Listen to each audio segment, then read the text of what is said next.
Puji dan syukur kita panjatkan kepada Tuhan Yang Maha Esa karena kita masih diberi kesempatan bertemu kembali dengan Ibu di pelajaran geografi. Oke, minggu lalu kita sudah bahas tentang pengertian litosfer. Hari ini kita belajar tentang tenaga geologi. Tenaga geologi ada dua. Yang pertama tenaga eksogen dan tenaga endogen. Hari ini kita akan bahas tentang bentuk-bentuk muka bumi akibat tenaga endogen. Adapun tujuan kita dalam pembelajaran ini adalah agar siswa mampu menganalisis bentuk-bentuk muka bumi akibat tenaga vulkanisme, tektonisme, dan gempa bumi.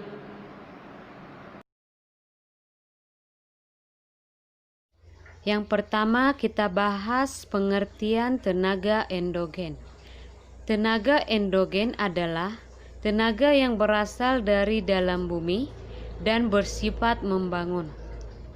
Jenis-jenis tenaga endogen, yang pertama vulkanisme, yang kedua tektonisme, dan yang ketiga seisme atau gempa bumi. Oke, yang pertama kita bahas vulkanisme.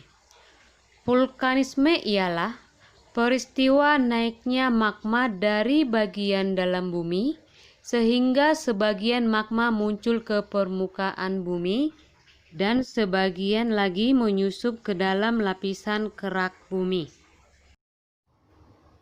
Erupsi magma adalah peristiwa naiknya magma dari dalam bumi.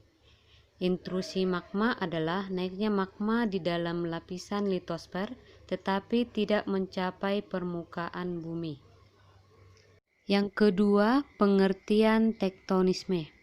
Tektonisme adalah peristiwa pergeseran dan perubahan letak kerak bumi baik secara vertikal dan horizontal dalam skala besar yang meliputi patahan, lipatan, dan pergerakan lempeng.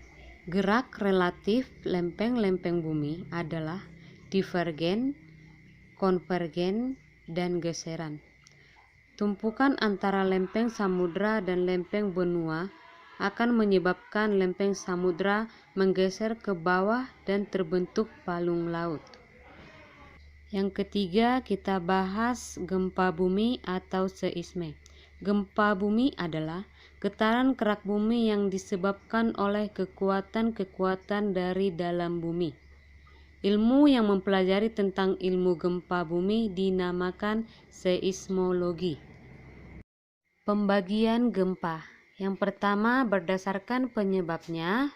1. Gempa tektonik yang disebabkan oleh pergeseran. 2. Gempa vulkanik yang disebabkan oleh aktivitas vulkanisme. Yang ketiga, gempa guguran atau gempa runtuhan yang disebabkan oleh runtuhnya bagian gua. Yang keempat, gempa tumbukan yang disebabkan oleh meteor. Yang kedua, berdasarkan jarak epicentrum. 1. Gempa lokal yaitu kurang dari 10.000 km. Yang kedua, gempa jauh sekitar 10.000 km. Yang ketiga, gempa sangat jauh yaitu epicentrumnya lebih dari 10.000 km. Oke, itulah materi kita tentang bentuk-bentuk muka bumi akibat tenaga endogen. Jadi dapat kita simpulkan tenaga endogen itu ada 3. Yang pertama vulkanisme, yang kedua tektonisme, dan yang ketiga gempa bumi.